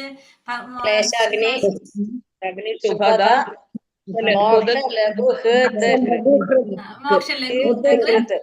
അപ്പൊ അതായത് ഫസ്റ്റ് നമ്മളെ എല്ലാ ക്ലേശങ്ങളും ഇല്ലാതാക്കുന്നു, പിന്നെ എല്ലാ മംഗളങ്ങളുടെയും തുടക്കമാണ്, പിന്നെ മോക്ഷം പോലും ആഗ്രഹിക്കുന്നില്ല. പിന്നെ 4ാമത്തെ പോയിന്റ് സുദുർലഭ, അതായത് പരിശുദ്ധമായ ഭക്തിയുടെ സേവനം വളരെ വിരളമായി മാത്രം ലഭിക്കുന്നതാണ്. എല്ലാവർക്കും എന്ത് സാധിക്കില്ല? ഭക്തിയുടെ സേവനം ചെയ്യാൻ സാധിക്കില്ല. ഭക്തിയുടെ സേവനം എന്ന് പറഞ്ഞത് വളരെ വിരളമായിട്ട് മാത്രം ലഭിക്കുന്നതാണ്. 4ാമത്തെ പോയിന്റ് അതിനാണ് സുദുർലഭ. 4ാമത്തത് സുദുർലഭ. 4ാമത്തെ പോയിന്റ് പരിശുദ്ധമായ ഭക്തിയുടെ സേവനം എന്ന് പറയുന്നത് വളരെ വിരളമായിട്ട് ലഭിക്കുന്നതാണ്, സുദുർലഭ. അപ്പൊ 4 പോയിന്റ് പഠിച്ചു നമ്മള്. ക്ലേശാഗ്നി ശുഭത മോക്ഷ ലഘുക്തകൃ സുദുർലഭ. അപ്പൊ ആ ശ്ലോകത്തിന്റെ ആദ്യത്തെ വരി നമ്മൾ പഠിച്ചു. ക്ലേശാഗ്നി ശുഭത മോക്ഷ ലഘുക്തകൃ സുദുർലഭ. ഇനി 2ാമത്തെ വരിയെ പഠിക്കാൻ പോണത്. ആ ശ്ലോകമാണ്, ശ്ലോകത്തിന്റെ വരിയെ പഠിപ്പിക്കുന്നു പിരിത്തിട്ട്. ക്ലേശാഗ്നി ശുഭത മോക്ഷ ലഘുക്തകൃ സുദുർലഭ. 2ാമത്തത്. ഇനി 5ാമത്തത്. ഇപ്പൊ നമ്മള് 4 കഴിഞ്ഞു. ഇനി 5ാമത്തത് സാന്ദ്രാനന്ദ വിശേഷാത്മാ, അതായത് അത് ഒരാളെ അതീന്ദ്രിയമായ ആനന്ദത്തിലെത്തിക്കും. അപ്പൊ ഭക്തിയുടെ സേവനം ഒരാളെ എന്തിലേക്ക് എത്തിക്കും? അതീന്ദ്രിയമായ ആനന്ദത്തിലേക്ക് എത്തിക്കും. സാന്ദ്രാനന്ദ വിശേഷാത്മാ. സാന്ദ്രാനന്ദ വിശേഷാത്മാ.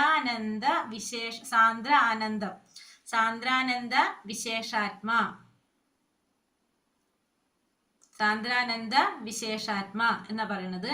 അപ്പോ നമ്മൾ എന്ന് പറഞ്ഞത് അതീന്ദ്രിയമായ ആനന്ദത്തിൽ എത്തിക്കുകയാണ് നമ്മള്. ഭക്തിയുടെ സേവനം ഒരു വ്യക്തിയെ അതീന്ദ്രിയമായ ആനന്ദത്തിൽ എത്തിക്കുന്നു. 5 എഴുതിയോ? 6ാമത്തത് ഭക്തിയുടെ സേവനം, ഏറ്റവും ലാസ്റ്റത്തത്. അത് കേൾക്കുമ്പോ നമുക്ക് മനസ്സിലാകും നമ്മൾ ചെയ്യുന്നതൊന്നും ഭക്തിയുടെ സേവനമല്ലാന്ന്. പരിശുദ്ധ ഭക്തിയുടെ സേവനം മാത്രമാണ് കൃഷ്ണനെ ആകർഷിക്കാനുള്ള മാർഗം. ശ്രീകൃഷ്ണ ആകർഷണി. ഭക്തിയുടെ സേവനം ശ്രീകൃഷ്ണനെ ആകർഷിക്കാനുള്ള മാർഗമാണ്. അപ്പൊ ഭക്തിയുടെ സേവനം മാത്രമാണ് ശ്രീകൃഷ്ണനെ ആകർഷിക്കാനുള്ള മാർഗം. അപ്പൊ ഭഗവാനെ ആകർഷിക്കാൻ എന്തുകൊണ്ടേ സാധിക്കുള്ളൂ? ഭക്തിയുടെ സേവനം കൊണ്ട് മാത്രമേ സാധിക്കുള്ളൂ. ശ്രീകൃഷ്ണ ആകർഷണി. ഇപ്പൊ 2ാമത്തെ വരി നമ്മൾ പഠിച്ചു. സാന്ദ്രാനന്ദ വിശേഷാത്മാ ശ്രീകൃഷ്ണ ആകർഷണിച്ച. അപ്പൊ നമ്മൾ ഈ ശ്ലോകം പഠിച്ചു. ക്ലേശാഗ്നി ശുഭത മോക്ഷ ലഘുക്തകൃ സുദുർലഭ സാന്ദ്രാനന്ദ വിശേഷാത്മാ. ഒന്ന് സ്ലോയില് പറയണം മാതാജി. ഞാൻ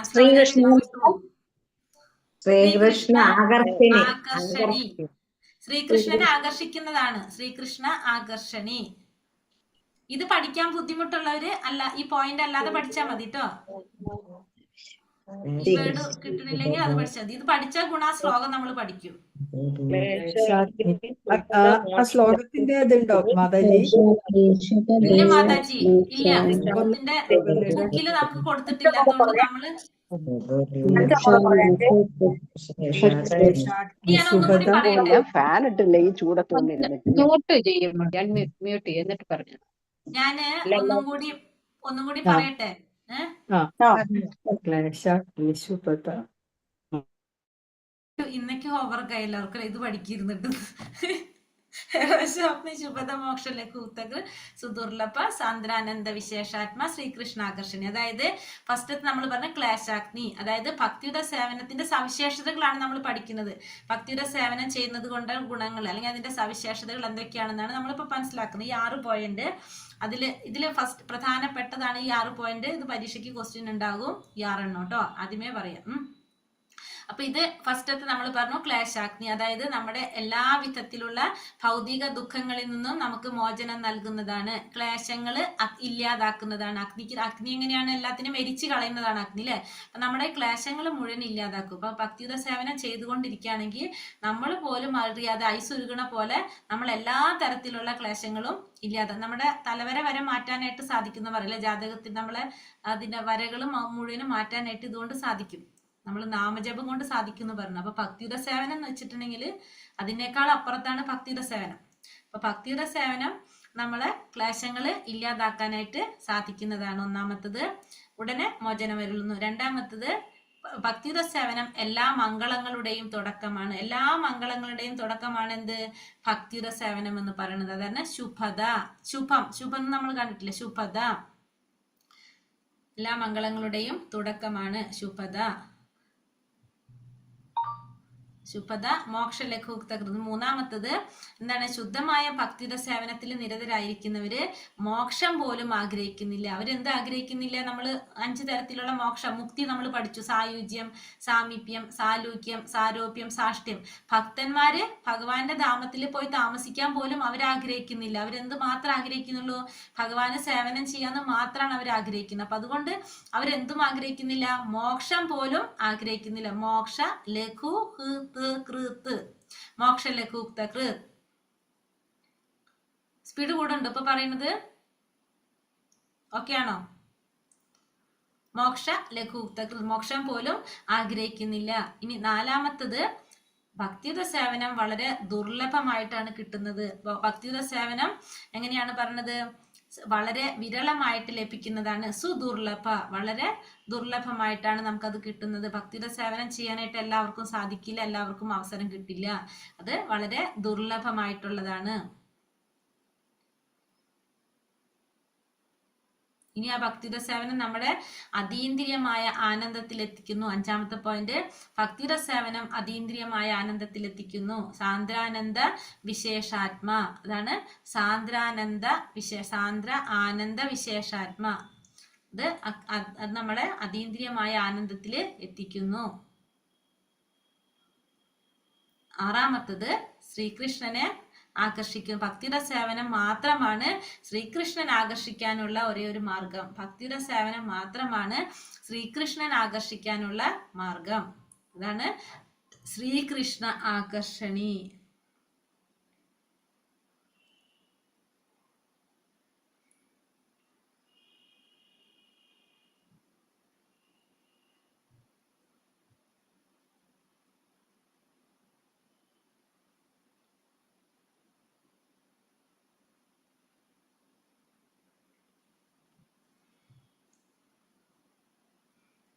കഴിഞ്ഞ എല്ലാവരും എഴുതിയത്?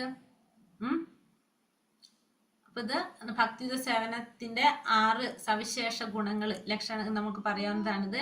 അപ്പൊ ഇത് കൃഷ്ണനെ ആകർഷിക്കുന്നതാണ് പറഞ്ഞേ. കൃഷ്ണനെ ആകർഷിക്കുന്നതാണ് ഭക്തിയുത സേവനം. എന്തുകൊണ്ടാണത് ഭഗവാനെ ആകർഷിക്കുന്നത്? ഭക്തിയുടെ സേവനം ഭഗവാനെ പോലും ആകർഷിക്കുന്നതാണ്. കാരണം ഇത് ഭഗവാന്റെ അന്തരംഗ ശക്തിയുടേതാണ്. എന്തുകൊണ്ടാണ് ഭക്തിയുടെ സേവനം ഭഗവാനെ പോലും ആകർഷിക്കുന്നത്? ഇത് ഭഗവാന്റെ അന്തരംഗ ശക്തിയുടെ നിയന്ത്രണത്തിലാണ്, രാധാറാണിയുടെ നിയന്ത്രണത്തിലാണ് എന്ത്? ഭക്തിയുടെ സേവനം. അതുകൊണ്ട് അത് ഭഗവാനെ പോലും ആകർഷിക്കുന്നതാണ്. ശുദ്ധ ഭക്തിയുടെ സേവനത്തിന് അതീന്ദ്രിയമായിട്ട് ഭഗവാനേക്കാൾ ശക്തി എന്തിനുണ്ട്? ഭക്തിയുടെ സേവനത്തിനുണ്ട്. അപ്പോൾ നമ്മൾ കണ്ട ഒരു ഭക്തി സേവനം എന്ന് പറഞ്ഞത് കുറച്ചിപ്പോ വ്യത്യാസത്തിൽ നമ്മൾ ഇനി മനസ്സിലാക്കാൻ പോവുകയാണ്.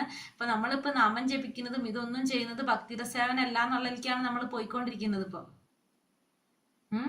നമ്മൾ ഈ ചെയ്യുന്നതൊന്നും അല്ല, വേറെ ആണെന്നുള്ളത് നമ്മളിപ്പോ പോയിക്കൊണ്ടിരിക്കുകയാണ്. അപ്പൊ നമ്മൾ അതിലേക്ക് കടക്കാണ് ഇപ്പൊ നമ്മള്. അപ്പൊ നമ്മൾ മനസ്സിലാക്കുക, ഭക്തിയുടെ സേവനം എന്ന് പറയുന്നത് ഭഗവാനെ പോലും ആകർഷിക്കുന്നതാണ്. ഭക്തി സേവനത്തിന് ഭഗവാനെ പോലും ആകർഷിക്കാൻ കഴിയും. കാരണം ഭക്തിയുടെ സേവനത്തിന് ഭഗവാനേക്കാൾ അതീന്ദ്രിയമായിട്ട് ഭഗവാനേക്കാൾ ശക്തി എന്തിനുണ്ട്? ഭക്തിയുടെ സേവനത്തിനുണ്ട്. കാരണം അത് ഭഗവാന്റെ അന്തരംഗ ശക്തിയുടേതാണ്. അത്രയും മനസ്സിലായോ? ഇത്രയും എടുക്കുന്നുള്ളൂ. ഒരു പേജ് എടുത്തിട്ടുള്ള നമ്മളെ ഇനി ഇതേപോലെ ഇനി പോവാനുണ്ട്. അപ്പൊ ഇനി ഇതിനെ കുറിച്ച് ഈ 6 പോയിന്റ് ആണ് നമ്മൾ ഈ അധ്യായത്തില് എക്സ്പ്ലെയിൻ ചെയ്തു പോകുന്നത്. അപ്പൊ ഓരോന്നിനെ കുറിച്ചും ഡീറ്റെയിൽ ആയിട്ട് പറഞ്ഞാണ് നമ്മൾ 1ാമത്തെ അധ്യായം പോകുന്നത്. അപ്പൊ നമ്മൾ ഇന്ന് മെയിൻ ആയിട്ട് പഠിച്ചത്, ഒന്ന് നമ്മൾ പറഞ്ഞു, കപിലദേവൻ അമ്മയ്ക്ക് കൊടുത്ത ഉപദേശത്തിൽ പറഞ്ഞു, ഭക്തിയുടെ സേവനം എന്ന് ഭഗവാൻ എന്താ പറയുക, ഭക്തന്മാർ ഒരിക്കലും മോക്ഷം ആഗ്രഹിക്കുന്നില്ല. അവരെന്ത് മാത്രമേ ആഗ്രഹിക്കുന്നുള്ളൂ? ഭഗവാന് സേവനം ചെയ്യാന്നല്ലാതെ അതിനപ്പുറം അവർക്ക് വേറെ ഒന്നും അവർ ആഗ്രഹിക്കുന്നില്ല. ഭഗവാന്റെ കൂടെ പോയിട്ട് താമസിക്കാൻ, ഭഗവാന്റെ ധാമത്തിൽ താമസിക്കാൻ ഒന്നും അവർ ആഗ്രഹിക്കുന്നില്ല. ഈ 5 തരം മുക്തിയും ഭക്തന്മാർ ആഗ്രഹിക്കുന്നില്ല. 1ാമത്തെ മുക്തി അവർ ചിന്തിക്കുന്നേ ഇല്ല. പക്ഷെ അവർക്ക് എന്ത് മാത്രമേ ആഗ്രഹമുള്ളൂ? ഭഗവാന് സേവനം ചെയ്യാന്ന് മാത്രമാണ് ഭക്തന്മാർ ആഗ്രഹിക്കുന്നത്. ഒരു കാര്യം മെയിൻ ആയിട്ട് പറഞ്ഞത്. പിന്നെ നമ്മള് 5 തരം മുക്തിയെ കുറിച്ച് കണ്ടു. സായുജ്യം, സാമീപ്യം, സാലോക്യം, സാരൂപ്യം, സാഷ്ട്യം. 5 തരം മുക്തിയെ കുറിച്ച് കണ്ടു. അതിനുശേഷം ഭക്തിയുടെ സേവനത്തിന്റെ 6 സവിശേഷതകൾ എന്ന് പറഞ്ഞു. ക്ലേശാഗ്നി ശുഭത മോക്ഷ ലഘുക്തകൃ സുദുർലഭ സാന്ദ്രാനന്ദ വിശേഷാത്മാ ശ്രീകൃഷ്ണ ആകർഷണീച്ചസ എന്നാണ് ശ്ലോകം വരുന്നത്. അപ്പൊ അത് 1ാമത്തെ പറഞ്ഞു. ഭക്തിയുടെ സേവനം എന്ന് പറയുന്നത് എല്ലാ വിധത്തിലുള്ള ഭൗതികമായ ക്ലേശങ്ങളിൽ നിന്നും നമ്മളെ ഇല്ലാതാക്കുന്നതാണ്. പിന്നെ എല്ലാ മംഗളങ്ങളുടെയും തുടക്കമാണ്. മോക്ഷം പോലും ആഗ്രഹിക്കുന്നില്ല. വളരെ ദുർലഭമായിട്ടാണ് നമുക്കത് കിട്ടുന്നത്. പിന്നെ അതീന്ദ്രിയമായ ആനന്ദത്തിൽ നമ്മൾ എത്തിക്കുന്നതാണ്. ശ്രീകൃഷ്ണനെ പോലും ആകർഷിക്കുന്നതാണ് ഭക്തിയുടെ സേവനം. ഇത്രയും നമ്മൾ ഇന്ന് പഠിച്ചിട്ടുള്ളൂ. എല്ലാവരും പഠിച്ചോ? അത് മനസ്സിലായോ? ഹരേ കൃഷ്ണ മാതാജി. ക്ലേശാഗ്നി ശുഭത മോക്ഷ ലഘുനായ ഒന്ന് ശ്ലോകം ഒന്ന് മാതാജി ചെല്ലുവോ? ക്ലേശാഗ്നി ശുഭത മോക്ഷ ലഘുഹൃതകൃത് സുദുർലഭ. കിട്ടി ചൊല്ലിയാ മതി അല്ലേ? ക്ലേശാഗ്നി ശുഭത മോക്ഷ ലഘുഹൃതകൃത് സുദുർലഭ സാന്ദ്രാനന്ദ വിശേഷാത്മാ ശ്രീകൃഷ്ണ ആകർഷണീച്ചസ. ആകർഷണി മാത്രമേ ഉള്ളൂ. ആകർഷണി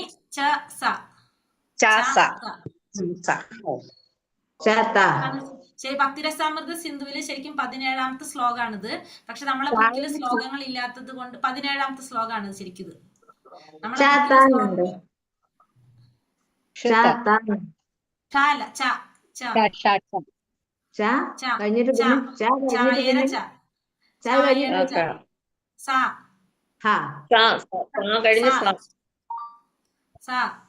ആകർഷിക്കാൻ കഴിയുന്നത് ശ്രദ്ധ.